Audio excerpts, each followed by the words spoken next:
தமிழ்நாட்டில் இப்போ போட்டி அதிமுக, திராவிட முன்னேற்ற கழகம், தாவேகா. இப்போ நாம போட்டியில தமிழக பாரதிய ஜனதா தலைவர் நயினார் நாகேந்திரனுடைய நிலைமை எப்படி இருக்கு? நயினார் நாகேந்திரன் இந்த முறை திருநெல்வேலி சட்டமன்ற தொகுதியில போட்டியிடல. அதற்கு பதிலாக அவர் சாத்தூரில் போட்டியிடுகிறார். காரணம், அவருக்கு திருநெல்வேலி கொடுக்கப்படவில்லை. அதாவது வேறு மாவட்டத்தில் உள்ள சொந்த தொகுதியை இழந்துட்டு அவர் வேறு ஒரு தொகுதியை தேர்வு செய்துள்ளார். இதற்கான காரணம் ஏன் இந்த மாற்றம்? இப்ப திருநெல்வேலியில என்ன பிரச்சனை? இந்த கேள்விகளுக்கு பல்வேறு அரசியல் கணக்குகள் இருப்பதாக தமிழ்நாட்டில் இருந்து அரசியல் ஆய்வாளர்களின் சாத்தூர் தொகுதி நிலவரத்தை நாம் பார்க்கின்றோம். நயினார் நாகேந்திரன் முக்குலத்தோர் சமூகத்தை சார்ந்தவர், அதாவது மறவர் சமூகத்தை சார்ந்தவர். அவர் சார்ந்த சமூக வாக்குகள், மறவர் வாக்குகள் சாத்தூரில் அதிகமாக இருப்பது அவருக்கு முதல் பிளஸ் பாயிண்ட்.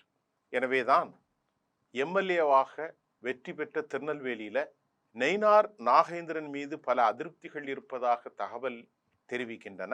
அது மட்டுமல்லாமல் இந்த தொகுதியில் கிறிஸ்தவ முஸ்லிம் சிறுபான்மை மக்கள் பாரதிய ஜனதாவினுடைய செயல்பாடுகளால் கடும் ஏமாற்றத்தில் இருக்கிறார்கள்.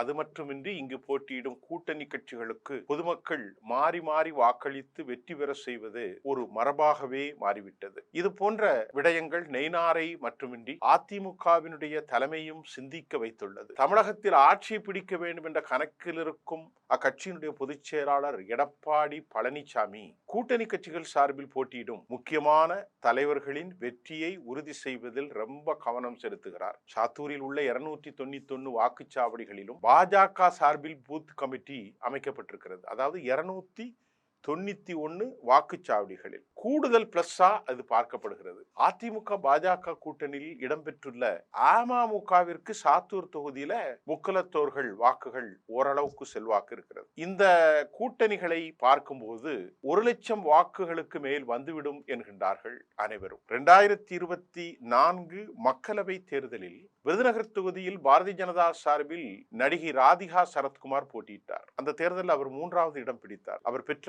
வாக்குகள் 1,66,271 வாக்குகள் பெற்றார். அதில் சட்டமன்ற தொகுதியில் இருந்து 20,000 வாக்குகள் அதில் அடங்கும். அது மட்டுமின்றி 10 வாக்குச்சாவடிகளில் முதலிடத்தையும் 50 வாக்குச்சாவடிகளில் 2வது இடத்தையும் பாஜக பெற்றிருந்தது. இது 2026 தேர்தல் கூட்டணியாக பார்க்கும்போது பிளஸ் பாயிண்டாக அவர்களுக்கு மாறியிருக்கிறது. இது தவிர மத்திய அரசினுடைய நலத்திட்டங்களை முன்வைத்து தீவிர பிரச்சாரம் செய்ய திட்டமிட்டுள்ளார்கள். மறுபுறம் திராவிட முன்னேற்ற கழக சார்பில் கடற்கரை ராஜ் போட்டியிடுகிறார். எனவே திமுக வெர்சஸ் பாஜக என நேரடி மோதலாக களம் மாறியிருக்கிறது.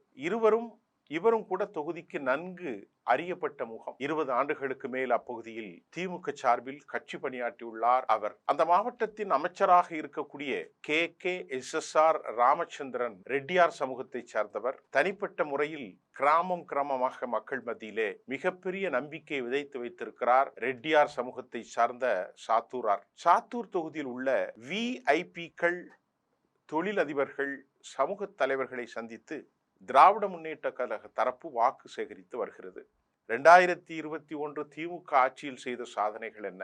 2026 தேர்தல் அறிக்கையின் சிறப்பு அம்சங்களை முன்வைத்துதான் திமுக தங்களது வாக்குகளை சேகரிக்கிறார்கள். இந்த தொகுதியில தற்போது சிட்டிங் எம்எல்ஏவாக திமுக கூட்டணியை சேர்ந்த மதிமுகவின் ARR ரகுராமன் இருந்து கொண்டிருக்கிறார். எனவே தொகுதிக்குள் பல்வேறு அடிப்படை பிரச்சனைகள் இருப்பதாக குற்றச்சாட்டுகள் நிலவுகிறது.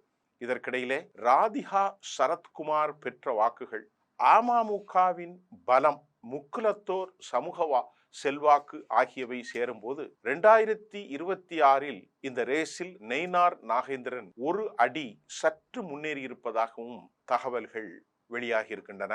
இதற்கிடையிலே இந்த போட்டிகளில் நாம் ஒரு சில விஷயங்களை கவனிக்க வேண்டும். கடந்த முறை நன்கு கவனித்துக் கொள்ளுங்கள். கடந்த முறை இந்த தொகுதியிலே போட்டியிட்ட அமமுக முக்குலத்தூர் செல்வாக்கை பெற்றது. இந்த முறை அந்த செல்வாக்கை மாற்றுவதற்கு இசக்கி ராஜா என்கின்ற முக்குலத்தூர் சமூகத்தின் அடையாளமாக இருக்கக்கூடிய மிக முக்கிய அந்த சமூக தலைவர் ஒருவர் போட்டியிடுகிறார். அவர் திருமதி சசிகலா அம்மாவினுடைய முழுமையான ஆதரவை பெற்று நிற்கிறார். அனைத்திந்திய புரட்சி தலைவர் மக்கள் முன்னேற்ற கழகம் என்பதை சசிகலா அவர்கள் அறிமுகப்படுத்தி கொடியோடு இன்றைக்கு தமிழ்நாடு முழுவதும் நாளை 7ஆம் தேதி அவர் பிரச்சாரத்தை மேற்கொள்ள போகிறார். முக்குலத்தோர்களில் குறிப்பாக மறவர் சமூகத்தை சார்ந்தவர்கள் 90% அதிமுக வாக்காளர்கள் தான். ஒரு சில 4-5 ஆண்டுகளாக அவர்கள் மனதிலே எடப்பாடியின் மீதான வெறுப்பு மிகப்பெரிய அளவில் உருவெடுத்திருக்கிறதுக்கு காரணம், முக்குலத்தோர் சமூகத்தை சார்ந்த ஏராளமான பேரை அவர் வெளியேற்றிவிட்டு அதை ஒரு கொங்கு அணியாக மாற்றியிருக்கிறார் என்ற வேதனை அவர்களுக்கு ரொம்ப ஆழமா இருக்கு. அதனால இந்த முறை மிகுந்த பாதிப்புக்கு உள்ளாகியும் மிகுந்த சிரமத்தை உள்ளாக்கியும் திருமதி சசிகலாவை அவர் வேண்டுமென்றே பழிவாங்கியது அந்த சமூகத்தின் பால் பெரும் கொந்தளிப்பை ஏற்படுத்தி இருக்கிறது, மனவேதனை ஏற்படுத்தி இருக்கிறது. இரண்டாவது, இசக்கி ராஜா அவர் மறவர் குல சமூகத்தை சார்ந்தவர். அது மட்டுமல்ல, அவர் அந்த கிராமங்களுக்கு அவருடைய பேச்சு இளைஞர்களை தூண்டுகின்றது, மிக கடுமையாக இளைஞர்களை தூண்டி வைக்கிறது. இந்த நேரத்தை அவர்களுக்கு அது பிளஸ் பாயிண்டா மாறும்போது அமமுக இந்த முறை ஒரு பேரலைஸ்டு யூனிட்டா மாறும். அதாவது அவர்கள் எந்த ஒரு நிலைக்கும் போக முடியாத ஒரு மோசமான நிலையை அமமுக சந்திக்க போகிறதுல எந்த பிரச்சனையும் இல்லை, எந்த சந்தேகமும் இல்லை. காரணம், சசிகலா என்பவர் ஒருவர் இல்லை என்றால் அமமுக என்ற ஒரு கட்சி இல்லை. அவரை வைத்துதான் அவர்கள் வளர்ந்தார்கள். எடப்பாடிக்கு எதிரான அரசியல் செய்துதான் வளர்ந்தார்கள். தற்போது நீரடித்து நீர் உலகவில்லை, அம்மாவின் பிள்ளைகள் என்று சந்தர்ப்பவாதியாக அவர் மாறிவிட்டார் என்கின்ற பிரச்சாரம் ஆழமான பாய்தலே முக்குலத்தூர் சமூகத்திற்கு உள்ளே ஏற்படுத்தி இருக்கிறது. அப்ப இந்த முறை அவருக்கு செல்வாக்கு இருக்கிறது, அது வெற்றி பெறும் என்கின்ற அந்த கருத்து கணிப்பு தவறுதலாக இருக்கிறது. Point number 1. Point number 2, Sattur ராமச்சந்திரனுடைய ரெட்டியார் சமூகம் இன்றைக்கு தெலுங்கு சமூகம் ஒரு பெரும்பான்மை வாக்காக திமுகவுக்கு மாறி இருக்கிறது. சாத்தூர் ராமச்சந்திரனுக்கு எல்லோரும் வாக்களிப்பார்கள். அவருடைய நிறுவனத்தில் பெருந்தொகையான ஆட்கள் வேலை செய்வதும் அவருக்கு நீண்டகால அனுபவமும் பெரும் சிக்கலை ஏற்படுத்தும். மூன்றாவது, எக்ஸிஸ்டிங் இருக்கக்கூடிய அந்த சில பிரச்சனைகளை தாண்டி கிறிஸ்தவ சிறுபான்மையினர்கள், முஸ்லிம்கள், தலித்துகளின் வாக்குகளை அவர் பெறப்போவது இல்லை. நான்காவது, சரத்குமார் ராதிகாவுக்கு தெலுங்கர் என்று அந்த தொகுதியிலே வாக்கள் போட்டார்கள்.